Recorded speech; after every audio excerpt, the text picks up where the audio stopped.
दोस्तों नमस्कार। मैं हूं कलीम शेख और आज मैं बात कर रहा हूं इलाहाबाद के सिटिंग जज शेखर कुमार यादव और राहुल गांधी को क्यों भूला जाएगा।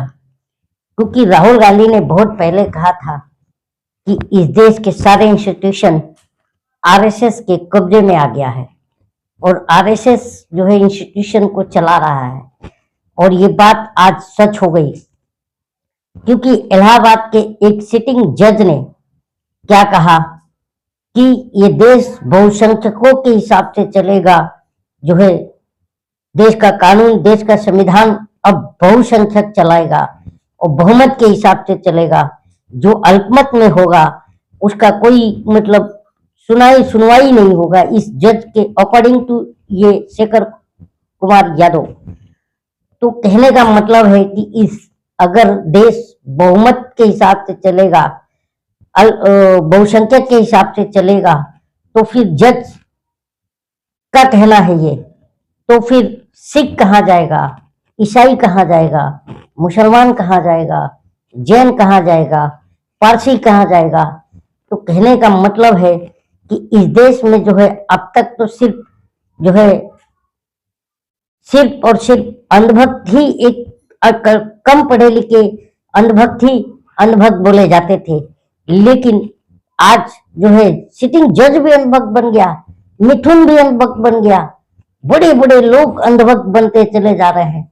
और ये देश के लिए बहुत बड़ा खतरा, बहुत ही बड़ा खतरा। प्रधानमंत्री की चुप्पी, कहने का मतलब सीधा है कि सवाल तो प्रधानमंत्री पर होना चाहिए कि ये प्रधानमंत्री ही ये सब करवा रहा है। उसका एक मतलब कहने का मेरा इशारा इधर भी हो सकता है कि हो सकता है कि अडानी के मसले को छुपाने के लिए, अडानी के ऊपर से जो है ध्यान भटकाने के लिए इस तरह की बातें की जा रही हैं जजेस द्वारा। तो आज स्थिति क्या है देश में? ना कोई बेरोजगारी की बात हो रही है, ना महंगाई की बात हो रही है, ना महिलाओं की सुरक्षा की बात हो रही है, ना जो है रोजगार की बात हो रही है, ना शिक्षा की बात है, ना स्वास्थ्य की बात है। तो बात किस पर है कि भगवान किस मस्जिद के नीचे छुपे हैं, ढूंढ कर निकाला जाए। भगवान किस दरगाह के नीचे छुपे हैं, ढूंढ कर निकाला जाए। लेकिन कहने का मतलब है अंधभक्तों, तुमसे भगवान नाराज होकर की मस्जिद के नीचे ही क्यों चले गए हैं? क्योंकि तुम लोग अधर्मी हो। अधर्मी इसलिए हो कि तुम लोग बोलते हो सनातनी सनातनी सनातनी। आज तुम लोग हिंदुत्व का इतना बदनाम करने के बाद अब सनातन को बदनाम करने आ निकले। पहले हिंदुत्व के नाम पर जो है बेगुनाहों को जो है लिंच कर रहे थे। आपने अभी घटना देखा कि 3 बच्चों को जो है मार करके जय श्री राम बुलवा रहा है। तो इस तरह का अगर स्थिति है देश के अंदर कि जज भी ये कह रहा है कि अकॉर्डिंग बहुसंख्यक के हिसाब से अल्पसंख्यक को रहना पड़ेगा, कोई कानून नहीं, कोई ये नहीं, और हलाला की तलाक की बात करता है। तो मैं इस जज शेखर यादव से मैं ये सवाल कर रहा हूं कि ये बताओ शेखर यादव कि प्रधानमंत्री नरेंद्र मोदी, अब तुम व्यक्तिगत जो है किसी धर्म विशेष पे टिप्पणी कर रहे हो, तो मुझे ये बता दो कि प्रधानमंत्री नरेंद्र मोदी ने अपनी बीवी छोड़ा था तो वो कितनी तलाक दिया था? ये तुमसे मैं सवाल करना चाहता हूं। तुम लोग सिर्फ और सिर्फ एक धर्म विशेष पर तुम लोग टारगेट करते हो। इस जज के ऊपर कार्रवाई होनी चाहिए। और मैं संजीव खन्ना जी से भी सवाल करना चाहता हूं कि ये जज अभी तक ये जज की पोस्ट पर बना है और आपने संभल मस्जिद का जो प्रकरण है उसको आपने कहाँ भेजा है? इलाहाबाद हाई कोर्ट में। और वहां पे सिटिंग जज ये नफरती चिंटू बैठा है जिसको मोदियाबिंद हो गया है, इस्लामोफोबिया से ये ग्रसित है, ये इसको मोदियाबिंद हो गया है। इस मोदियाबिंद जज के पास अगर आप संभल की केस भेज रहे हो तो उसका रिजल्ट हम जनता को पता है क्या होने वाला है। और हम जनता को ये भी पता है कि 12 तारीख को जो आपका फैसला आने वाला है वो क्या है। हम जनता को ये भी पता है कि विपक्ष जो है चुनाव आयोग के पास जो है ईवीएम मशीन और चुनाव की धांधली का जो मैटर लेके जा रहा है उसका रिजल्ट का क्या आने वाला है। क्योंकि राहुल गांधी एक बहुत ही दूरदर्शी नेता साबित हो रहे हैं। क्योंकि राहुल गांधी ने कहा था कि जो है सारा इंस्टीट्यूशन आरएसएस के कब्जे में है। तो राहुल गांधी को पप्पू कहने वाले मैं इन जमात, इन नफरती गैंग से पूछना चाहता हूं, ये बताओ तुम राहुल गांधी को आईटी सेल, ये जो है आईटी सेल बीजेपी की, जो राहुल गांधी को पप्पू साबित करने में, कांग्रेस की हर चीज नीति को गलत साबित करने में लगी पड़ी थी और लगी पड़ी है, मैं इनसे पूछना चाहता हूं कि अबे बताओ कि ये जो अभी राहुल गांधी ने बहुत पहले कहा था, राहुल गांधी ने कि देश का सारा इंस्टीट्यूशन आरएसएस के कब्जे में है, आरएसएस जो है देश चला रहा है और चंद पूंजीपतियों को प्रधानमंत्री फायदा पहुंचा रहा है। तो चौकीदार में भाइयों बहनों, हम मुझे चौकीदार बनाओ। तो अबे इस बहरूपिये को हमने चौकीदार बना दिया, तो चौकीदार ने तो भोग ही नहीं रहा है, मतलब चौकीदार मालिक से मिल गया जाके। और ये किसका चौकीदार है? अडानी का चौकीदार है।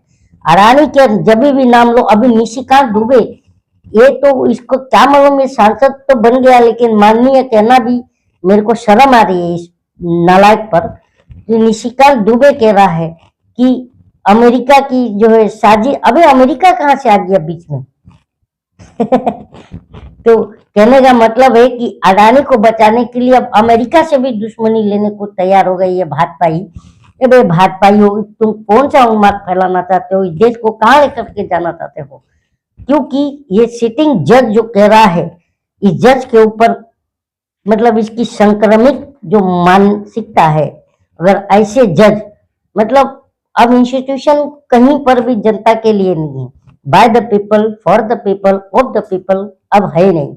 और इस पर जो है सबसे बड़ा जो अंधभक्त हर पार्टी में है, तो लेकिन जो सिटिंग जज जिसको सत्य के आधार पर, संविधान के आधार पर, लोकतंत्र के आधार पर फैसला करना चाहिए, वो आज बहुसंख्यक और बहुमत की बात कर रहा है कि इसके हिसाब से देश चलेगा।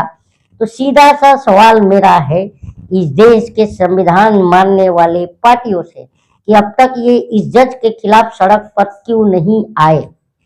कहाँ गई बहन जी मायावती जी? मेरी बात से बहन जी के जो समर्थक हैं, बहन जी के जो अंधभक्त हैं, इनको सीधा सीधा मिर्ची लगेगी, लेकिन लगने दो। मैं इनसे सवाल कर रहा हूं कि तुम लोग कहते हो कि मैं संविधान का रक्षक हूं, तो अगर इस तरह की एक जज बात करता है तो मायावती की ट्वीट कहाँ चली गई बहन जी की? मैं बहन जी से ये सवाल कर रहा हूं।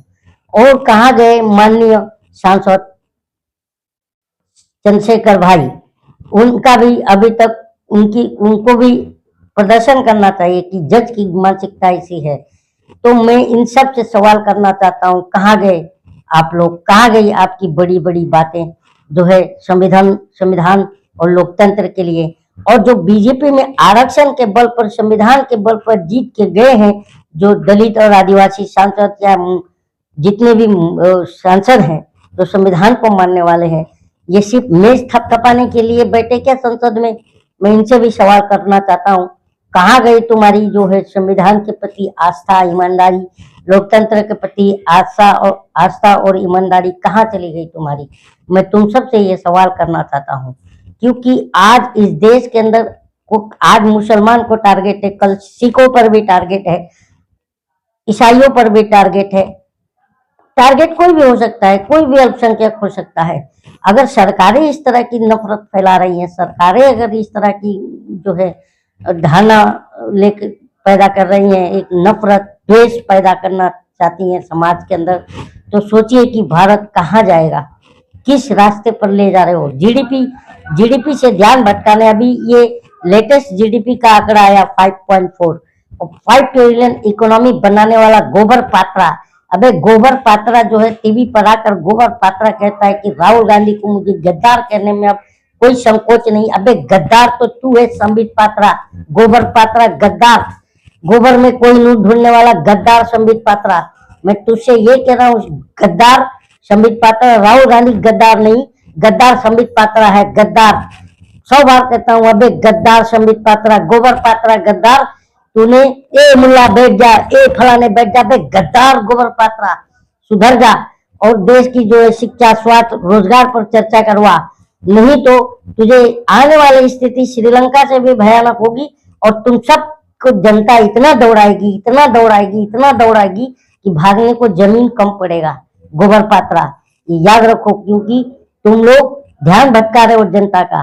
आज देश की संपत्ति कितना, 99% लोगों के पास जो है देश का 30% पैसा है, और 70% लोग पैसा देश का जो है ये 1% लोगों के पास है।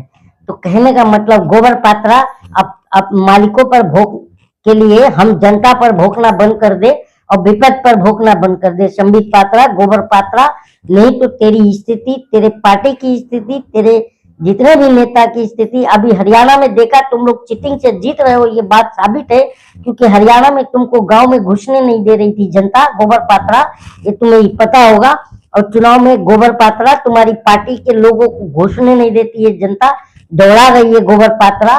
दादर में हमने देखा गोबर पात्रा प्राइम मिनिस्टर की रैली में 70% कुर्सियां खाली थी गोबर पात्रा, तो जीता कौन रहा है गोबर पात्रा? किसान आंदोलन कर रहा है गोबर पात्रा, फिर भी जो है युवा आंदोलन कर रहा है गोबर पात्रा, जो है बीपीएससी और नीट की गोबर पात्रा भूल गया। तो गोबर पात्रा, मैं बार बार कह रहा हूं कि इस पर बात करो, नीट के ऊपर जो पेपर लीक हुआ गोबर पात्रा, इस पर बोलो गोबर पात्रा। बीपीएससी के छात्रों पर लाठी चलाई गई, उस पर बोलो गोबर पात्रा। जो है महिलाओं पर अत्याचार हो रहा है गोबर पात्रा, आए दिन महिलाओं पर रेप हो रही है गोबर पात्रा, उस पर बोलो गोबर पात्रा। मणिपुर पर बोलो गोबर पात्रा, इस पर नहीं बोलते हो गोबर पात्रा। तो मैं बार बार आपसे कह रहा हूँ गोबर पात्रा, आप गोबर से निकलिए बाहर और देश की यथास्थिति पर बात कीजिए। वीडियो पसंद आए तो लाइक, शेयर, सब्सक्राइब जरूर कीजिए। जय हिंद, जय भारत।